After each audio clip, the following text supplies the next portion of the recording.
Welcome to Free Admissions, the Walters Art Museum podcast where we bring art and people of every background together to inspire creativity, curiosity, and connection. I'm your host, Karina Ingram, and in this episode, the Walters Collection is spinning back as we look closely at our latest exhibition, Reflect and Remix, Art Inspiring Artists. We'll chat more about this exhibition with co-curators Lynley Herbert, the Robert and Nancy Hall Curator of Rare Books and Manuscripts, and Earl Martin, the Deborah and Philip English Curator of Decorative Arts, Design, and Material Culture. We'll also share a few hidden gems from the Walters Collection that you can see on your next visit. There's more art and connection to come, but first, we're kicking off the episode with a word from the Andrea B and John H. Laporte Director of the Walters Art Museum, Julia Marciari-Alexander, about her favorite object in the Walters Collection.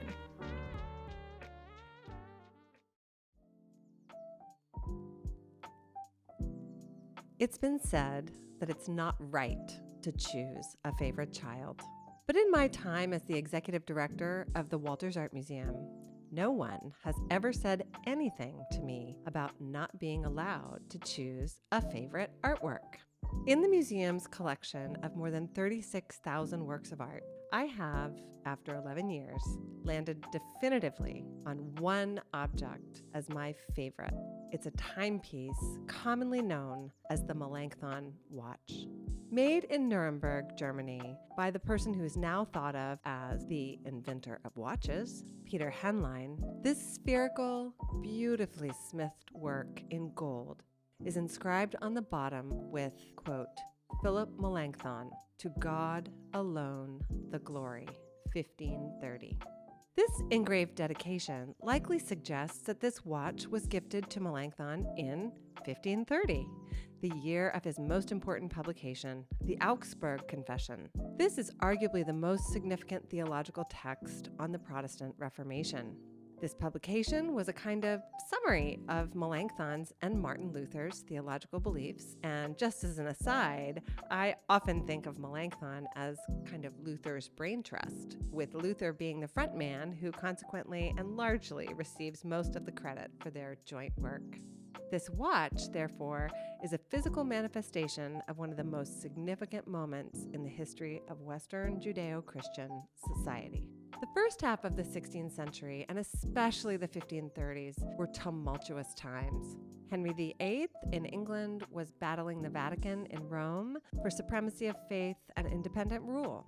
European culture as a whole was spreading itself outward across the globe, and technology, like the invention of movable type or this watch, was evolving.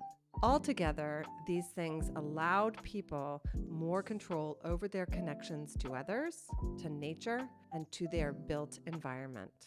Time was no longer told only by the sun, sundials, or church bells.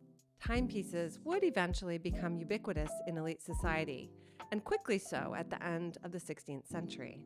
But this watch, the Melanchthon watch, the first spherical mechanical timepiece ever made, was meant to be held in your hand.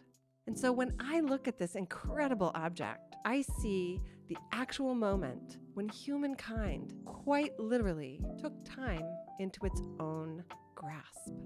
Advancements in technology eventually led us to now, to our moment, when you might be listening to me speak on this podcast on your own iPhone that you hold in your hand, or any other so-called smart device that not only tells time, but takes pictures, interprets languages, and holds your life in pictures and family world, and so much more. So I'm sure you're saying to yourselves, thank you so much for this light and lively art history lesson, Julia, and you are welcome.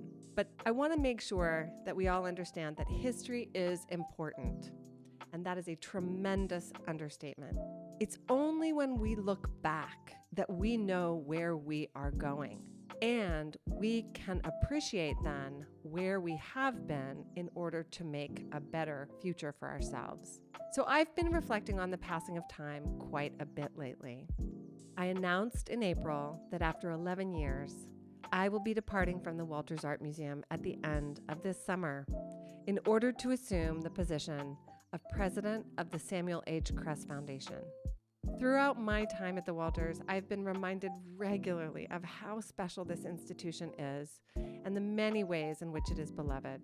In the coming months, I know that I will have much to say about my time here and not nearly enough time to say it. But for now, I want to make it known that I am so deeply grateful for the time that you, the Walters community, staff, volunteers, donors, trustees, and visitors alike, have given generously to this incredibly special place. Your collective and continued passion for art and education and for the Walters' unique role in that space is a source of inspiration that I will grasp onto tightly through all of my future endeavors. Thanks so much again to Julia Marciari-Alexander. You can see this work on view at the Walters on the second floor of our Charles Street building in the Collector Study. In 1934, the Walters Art Museum opened its doors to the public with a foundational collection of 22,000 objects. Over 90 years, the Walters has continued to acquire new art while revisiting the works in the historic collection with fresh eyes.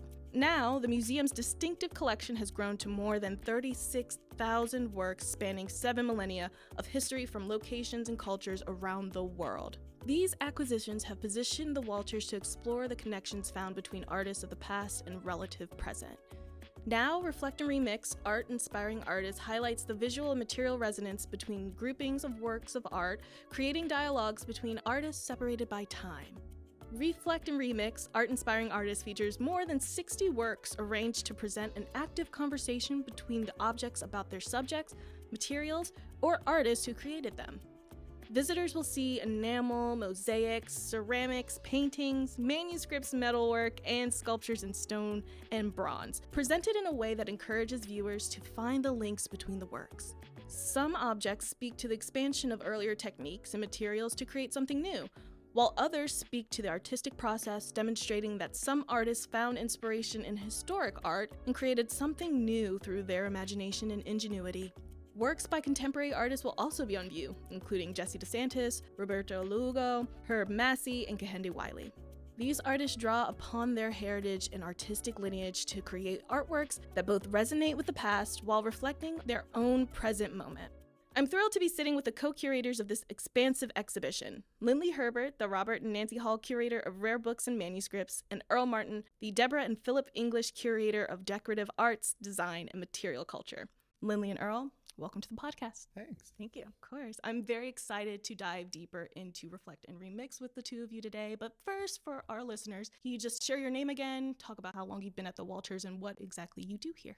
Great. So I'm Lynley. I've been here 14 years. And as you said, I'm the curator of Rare Books and Manuscripts. So I oversee about 4,500 books, about 1,000 manuscripts, and 3,500 printed books from the time of Gutenberg up to the 20th century. So it's a really fantastic and very rich collection. And I'm Earl Martin. I'm a curator of decorative arts and design here. I actually don't know the number, several thousand, but of objects in my collection. And that ranges from anything, including ceramics, metalwork, textiles, glass, anything really that's not paintings and sculpture. And sometimes there's overlap there too. So But it's still a vast array. yeah. And it's interesting having you two on the podcast because of not necessarily dealing with paintings and sculptures and what may be people's first thoughts when they think about museums. So I'm very excited to dive into how you both collaborated on Reflect and Remix. Could you tell us a little bit about the concept of the exhibition and how it came to be? Sure. So we kind of set out to think about how artists across time and cultures have often kind of looked for ways to connect with art of the past. And sometimes that's as a critique.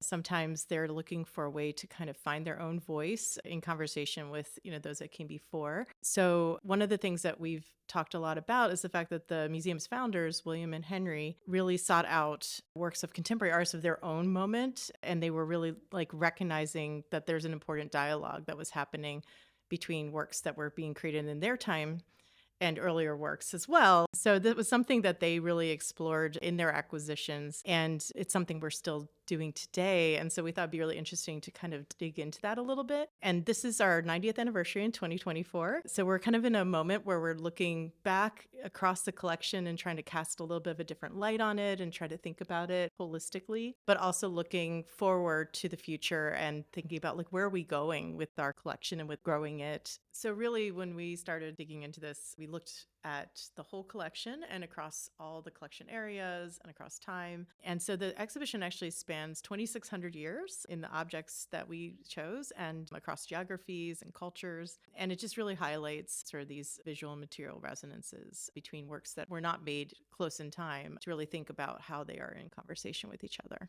It's incredible to think about that amount of time being reflected in this exhibition, no pun intended. What were some common themes that the two of you were coming across when comparing these works that are separated by time? Well, I think as curators, we really started with the things, the objects, the art. That's sort of where we go, I think, as curators. And we were seeing, maybe recognizing dialogues, because that was sort of our focus, thinking about groupings or pairs. But then we kind of got together with a group here, a team here at the museum called the Gallery Experience Team. And they really kind of helped to focus on the visitors' experience in the galleries with art, with the exhibitions, and really try to shape it to be a friendly, inviting space and to bring people in. And so they really helped us think through, as a team, a larger team with the Gallery Experience and the curators, Lynley and I, these groupings, these pairs, these things that you'll see in the exhibition, and certain common themes kept bubbling up to the top. And there's 4 of those, and I can list those out. So art inspires artists to imagine. Art inspires artists to think critically about their world. Art inspires artists to extend historic techniques into new moments of time, or bring something new from what they've been inspired from. And then 4th, art inspires artists to connect to ancient heritage. And it's incredible to know that art can bring an artist to all these different directions and self-expression and sharing that expression with a community. And of course, artists do that in a multitude of ways. There are many different mediums that are represented in this exhibition, including but not limited to glass, enamel, manuscripts, metalwork, sculptures and bronze and stone. How did your combined backgrounds of decorative arts and books and manuscripts influence how these artworks are selected? Or maybe did you collaborate with other curators to kind of help narrow down our vast collection to the ones that people will see in the exhibition? Well, I'm going to let Lynley start, because Lynley actually started on this exhibition a little bit before I kind of joined on the team. But well, of course, my very first instinct was to look at the books, Yeah. and to think across those. And then I started to kind of think more holistically about the collection. And I really wanted to make sure that we were cutting across every collection area. That felt very important. And so, honestly, we kind of searched through storage. There's so much in our vaults that we don't usually bring out, either because they're light sensitive or just because there hasn't been an obvious reason to bring into the galleries or into an exhibition. So there's a lot that has really never been seen, or maybe for 50 years it hasn't been out. So that was actually something that we kind of focused in on, was trying to bring things out that people didn't know we had, put things together across different collection areas that no one would ever expect to see side by side, but that actually did have some kind of really interesting synergy. So that was kind of the approach, was to kind of think really differently, look at these things from a different perspective. Because I'm a book curator, a lot of these objects are not actually in my collection area that I oversee, and the other curators have been very generous about allowing us to play a little bit and to find those interesting juxtapositions that maybe no one had seen there before. Yeah. And I think I helped to build a little bit on that, because I was a sort of a newer person here, and there hadn't really been someone so focused on decorative arts or design in the last few decades, really. So I think I found some things that were hiding away, and of course Lynley did as well. And then we did have some suggestions that came through our very knowledgeable colleagues of things that they had already kind of made their own pairs or groups of things that talk to each other across time, and kind of generously suggested those to us. And then, of course, there's one of the really wonderful parts of the exhibition is we're able to bring in many of the more recently acquired contemporary art pieces and have them here to really talk in these conversations, and paired them with historic objects that maybe were here since 1931, given by Henry Walters. Right. So Personally, that's what I'm the most excited to see, is these works that have been in the collection that probably haven't been on view for a while or maybe ever at all. And I'm glad that Earl brought up recent acquisitions, because it's a beautiful segue into the process of acquiring new artworks into the collection and adding it in comparison with, again, works that are separated by time. Could you talk a little bit more of the process of these new works? We have a Jesse DeSantis work will be in the exhibition. Kehinde Wiley will also be featured. Sure. I mean, it's different every piece we acquire, but in general, we're really looking for works that kind of allow us to tell new stories and that bring kind of different voices into the collection that maybe aren't well represented or just have a different perspective. And that's both with our historic and our contemporary art. We acquire historic art as well, but we've been trying to find contemporary pieces that allow people to connect with our historic art in new ways and try to find something that can bridge between the past and the present for our public. So we're always kind of looking for those things, and there's different ways that we do that. Sometimes we're building on our own strengths that we already have in the collection. Sometimes we are recognizing that we have holes in the collection, like there's entire cultures or time periods that are not represented. And so that's something that we're actively trying to fill. We're never going to fill everything out, but to try to make sure that there's as much representation as possible. And then we look for things that bridge the gap between sort of the high art, what we think of as like the traditional arts, and sort of lived experience for people. So sometimes I think in more recent years, we've looked for things that people actually used, that have a more like a story that more people can relate to versus some like object that was set in a church, where nobody touched it. But then also bringing in, living artists who are working today, who are inspired by this earlier art in different ways to kind of, like I said, bridge between the collection that Henry Walters left the city and our lived experience today. Were there any challenges that either of you ran into when putting this exhibition together?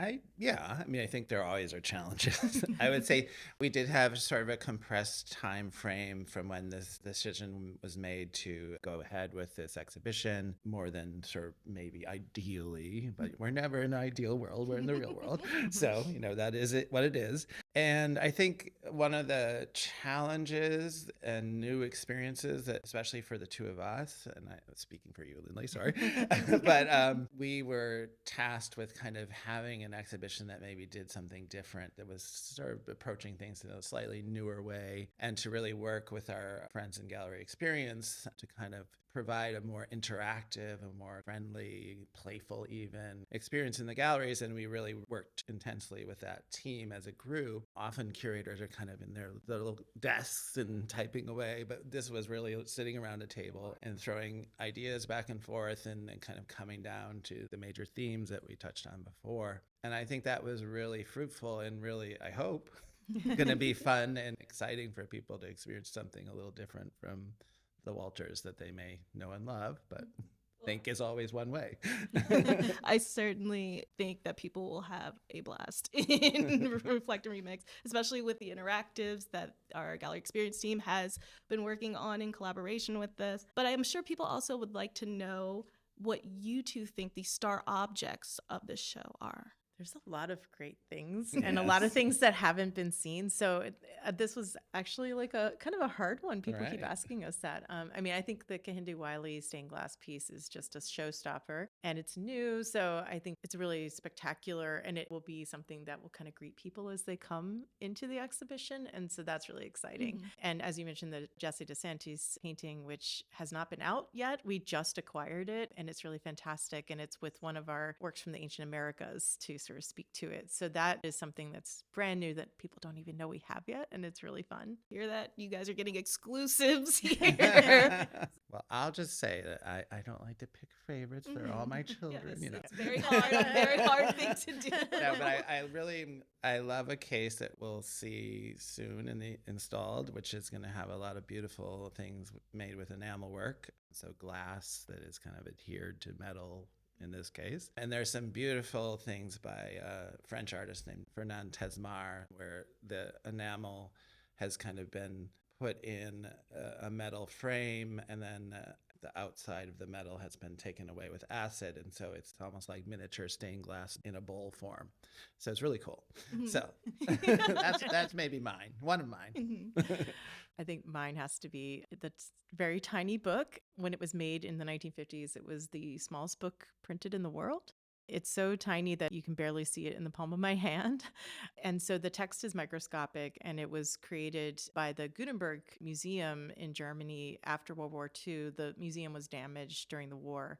And so it was a fundraiser. They made these tiny books as kind of a novelty, but they're so amazing. And so we have like a magnifying glass so you can try to see it better and everything. But the behind the scenes story is that it had been given to us as sort of a novelty when it came out in the 1950s. And it was put into a desk drawer and tucked away, and we didn't know it was here. And after the last curator left and I was taking over, I was cleaning out the desk and I found it in a tiny little glass vial because it's so small that it actually would just get lost if you try to put it in anything else. So I discovered it in this drawer and we didn't know we had it, and I had to research and figure out what it was. And it's just this fantastic little object that we now can show.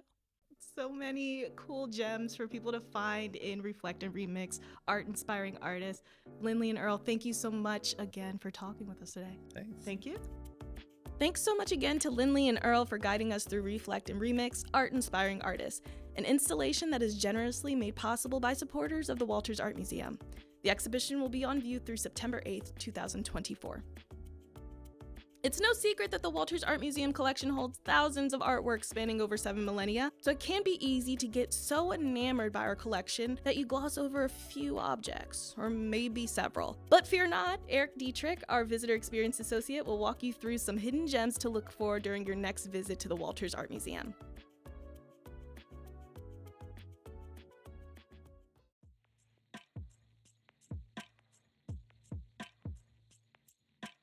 Hi, I'm Eric Dietrich. I'm the Visitor Experience Associate at the Walters Art Museum.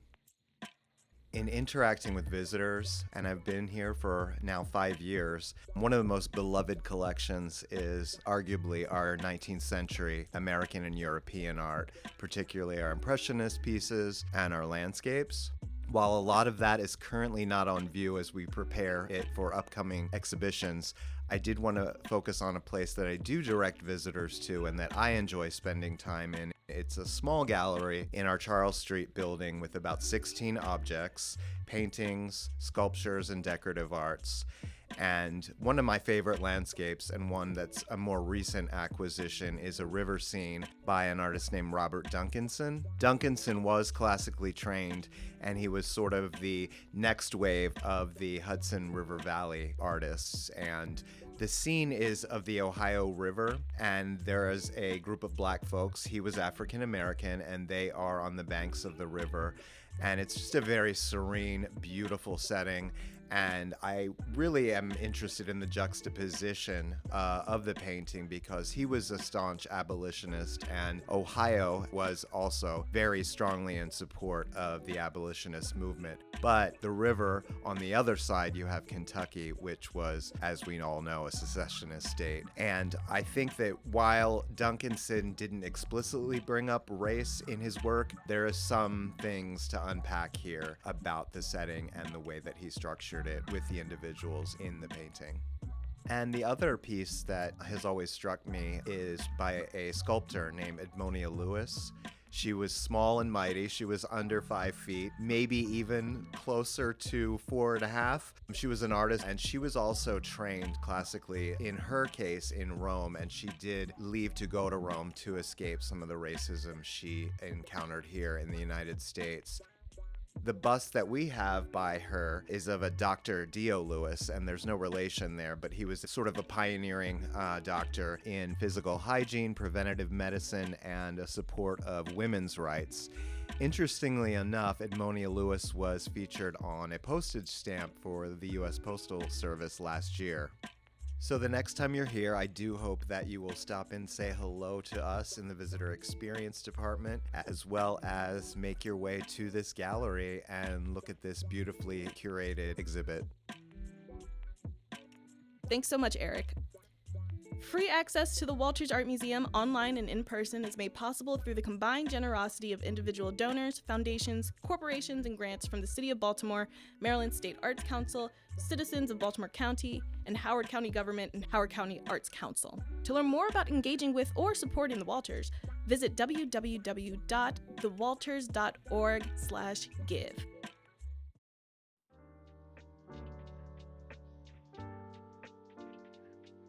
A big thanks again to Julia Marciari-Alexander, Lynley Herbert, Earl Martin, and Eric Dietrich for talking with us today. The Walters Art Museum podcast is made possible by Marketing and Communications Director Connie McAllister, Communications Manager Sydney Adamson, Head of Graphic Design Tony Venny, Graphic Designer Rachel Manier, Web Manager Dylan Kinnett, IT Specialist Frank Dickerson, and edited and hosted by me, Karina Ingram. We hope you enjoyed this episode. If you did, please leave us a review and share this episode with your friends. You can visit www.thewalters.org for more information and plan your visit. Again, I'm your host, Karina Ingram. Until next time.